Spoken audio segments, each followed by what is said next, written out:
Get Out, released in 2017 and directed by Jordan Peele, and Shaun of the Dead, released in 2004 and directed by Edgar Wright. Here, we have two very different films with very different plots and very different tones.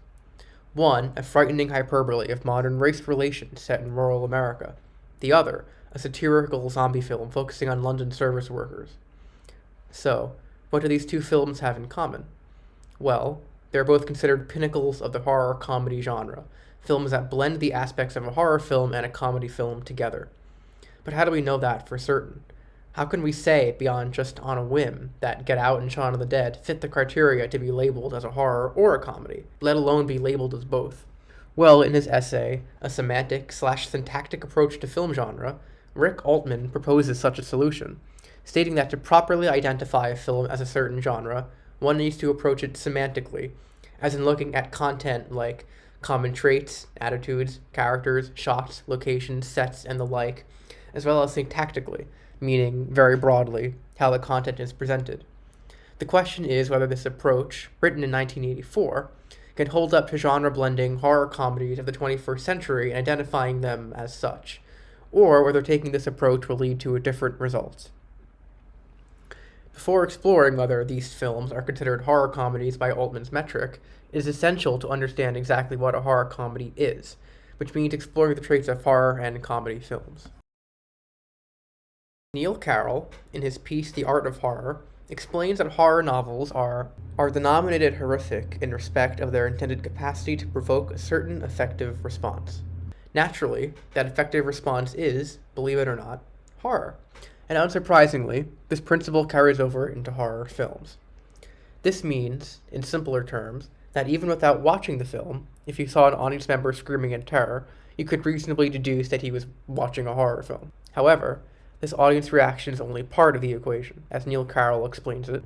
Horror appears to be one of those genres in which, ideally, the emotive responses of the audience run parallel to the emotion of characters. Indeed, in works of horror, the responses of characters often seem to cue the emotional responses of the audience. In short, a typical horror film is denoted not only by the audience's bodily reactions, but also by those reactions being matched by the characters on screen. To give an example, this is Ian, an average movie-going audience member. This would be the reaction he'd show to watching a horror film. However, since his reaction did not match those of the characters in the film, then this reaction does not reveal Frozen to be a horror film, even if Ian genuinely felt that reaction. In addition to audience reactions, another staple of horror is the source of audience and character fears. Horror films borrow from a 19th century literary tradition of dependence on the presence of a monster. From the early days of cinema, the likes of Nosferatu, to horror films released in a full century later, this has proven relatively true. From zombies and vampires to otherworldly creatures to even murderous humans, horror has used the trope of the monster religiously. Those, however, are only the semantics of horror. The syntax of horror, according to Carroll, is simple, and also revolves around the monster. In horror stories, the plot often revolves around the theme of knowledge. Carroll lays out but two versions of the horror plot, the discovery plot and the overreacher plot. In the discovery plot, the protagonist A. discovers that there is a monster about killing people. B. tries to warn the authorities, only for them to not believe him. And C.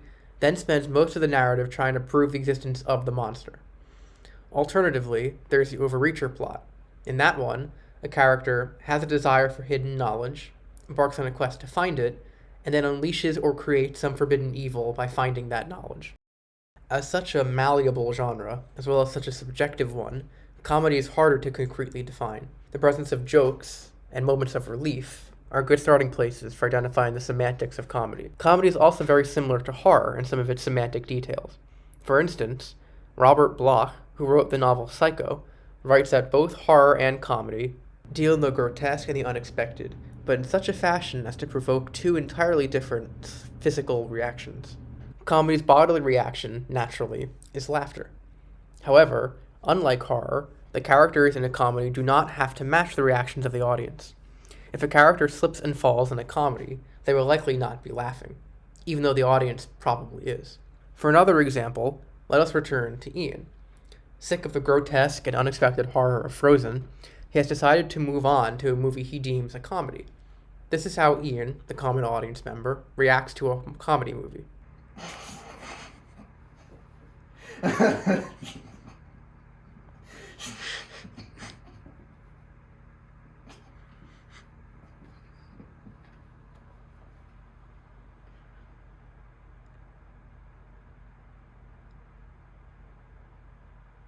Like horror, comedy can be identified in part by audience reaction to it. It is this idea, according to Block, that makes horror and comedy such natural generic companions, saying that comedy and horror are opposite sides of the same coin. As for the syntax, it is once again difficult to narrow down, but some examples that are particularly relevant are themes of camaraderie and an opposites attract story structure that applies especially to the romantic comedy subgenre. Comedy, especially British comedy like Monty Python's, also deals in themes of absurdity. All of that culminates in what constitutes a horror comedy. Based on Altman's theory, a film that qualifies as a horror comedy should contain both the semantics and syntactics of both genres, blended together. For instance, Marissa Manuel, in her essay Horror Comedy, The Chaotic Spectrum and Cinematic Synthesis, writes that a horror comedy must have moments of relief that are commonly associated with humor, along with moments of tension that are commonly associated with horror, and it must intend to cause the viewer to be caught between the two reactions, or to have a reaction that significantly differs from that of the character on screen. So, do Shaun of the Dead and Get Out catch their viewers between the scream and the laugh? Do they fit either genre semantically, syntactically? Using Altman's semantic syntactic approach, can these films be identified as the horror comedies they are? Shaun of the Dead is a movie that deals in inversion. The film has much of the semantics of both genres, but, especially with the semantics of horror, it inverts it such that those semantics are applied to the human protagonists as much, if not more, than the zombies. The film takes much of its semantic identity from classic zombie horror, especially from George Romero's zombie trilogy. As Lindsay Decker writes in her essay, British cinema is undead, American horror, British comedy, and generic hybridity in Shaun of the Dead. Shaun of the Dead pays homage to Romero's Dead trilogy in a multiplicity of ways. As in Romero's films, Shaun's zombies are slow, travel in packs, and want to consume human flesh. Also, Shaun's ending mirrors the ending of the Dead trilogy films. The protagonists flee a confined space, moving upward to escape from zombies that have invaded their supposedly safe space indoors. And as in Dawn, the protagonist can contemplate suicide before realizing that escape is possible. Shaun, however, does not limit these tropes of Romero's to the zombies. The film opens with a montage of various anonymous people in London behaving much the same way Romero's zombies do. Even Shaun, on multiple occasions, has the semantics of the arms out, mouth open zombie look applied to him. All of this serves to highlight the theme of the British service industry zombifying its workers, but it also adds a layer of absurdity to the film that enhances its comedy. The film also has the classic semantics of comedy. It is full of jokes that have nothing to do with horror, such as this moment, where Shaun's group encounters another group with the exact same character types as Shaun's. Hi. Hello. Hi. Hello. Hello. Additionally, Shaun includes much of the semantic identity of a romantic comedy, such as the stock character of the jealous male best friend, This is Sean and his girlfriend Liz. They split up, actually. and implements the semantics of classic British comedy, such as the two-man television comedy teams, so commonplace in British television at the time. As a result, Shaun is often labeled the first rom-com, a display that is not just a horror comedy, but a horror romantic comedy. Syntactically, Shaun also deals heavily in inversion. Like classic horror films, Shaun deals with the theme of knowledge, and adapts the classic plot structure Carroll labels the discovery plot. However, in a typical discovery plot, the main protagonist knows about the threat and must convince the world of it. In Shaun, everyone but Shaun knows about the threat, and he misses obvious blatant signs of news coverage of the apocalypse. As such, the film deals once again in absurdity, pairing the syntax of horror with the syntax of comedy. Shaun also adapts specific syntactic structures of British comedy. In an homage to the Ealing Studios films of the 20th century, Shaun takes the plot structure. As a result, Shaun syntactically pairs horror structures with comedy structures, blending them together in a cohesive, blended horror comedy. Shaun of the Dead could reasonably be accepted as a horror comedy through both a semantic and a syntactic approach. However, by combining the findings of both, the understanding of the film's genre blending is deepened, and any doubt about its identity as a horror comedy is eliminated. Therefore, Shaun of the Dead is an indication that while Altman's approach might not be strictly necessary to properly identify it, it certainly is beneficial to identify it thoroughly and without doubt.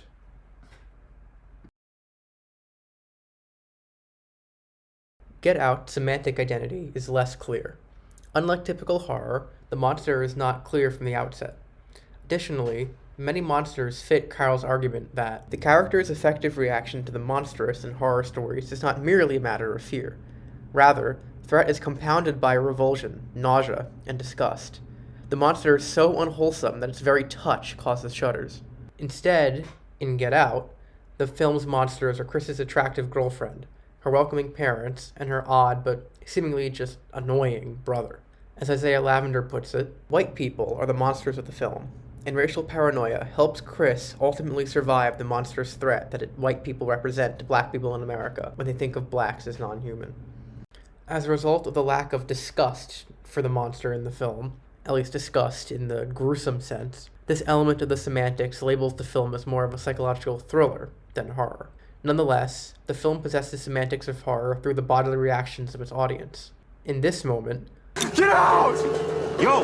Yeah! Yo! Chill, man! Get out! Chill! When Logan King breaks free and tries to warn Chris, Chris's terror and the audience's likely reaction match. Simultaneously, the film also has a fair amount of jokes and moments of relief, especially through Chris's friend, Rod. How you find me? I'm T.S. motherfucking A. Creating the bodily reaction of laughter that semantically labels the film as a comedy as well. Syntactically, the film leans heavily towards horror. Get Out also employs a discovery plot, only a truer version of it. While Chris is trapped, Rod tries to get help from the authorities, only for them to laugh him off. What's the next move?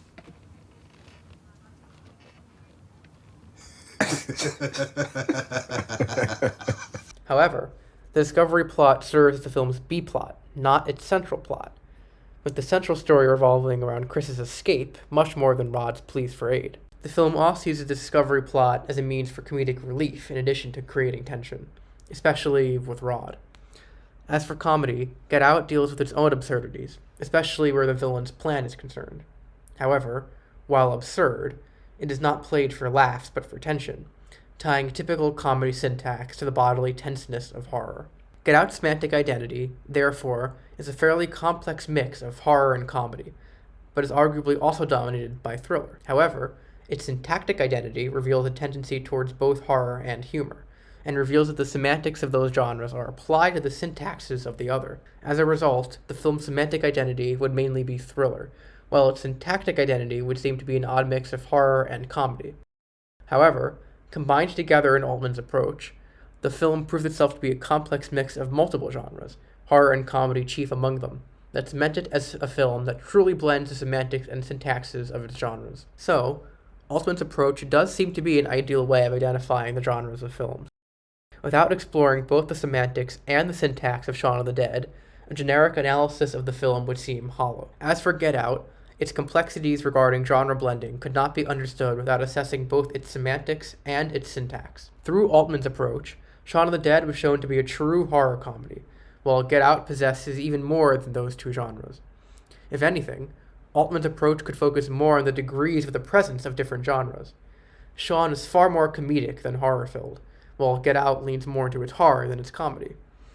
Nonetheless, Altman's approach is one that still sufficiently works in the 21st century to not only identify single-genre films, but also genre-blended films, and it can still function in a time of blurred lines between genres such as this one.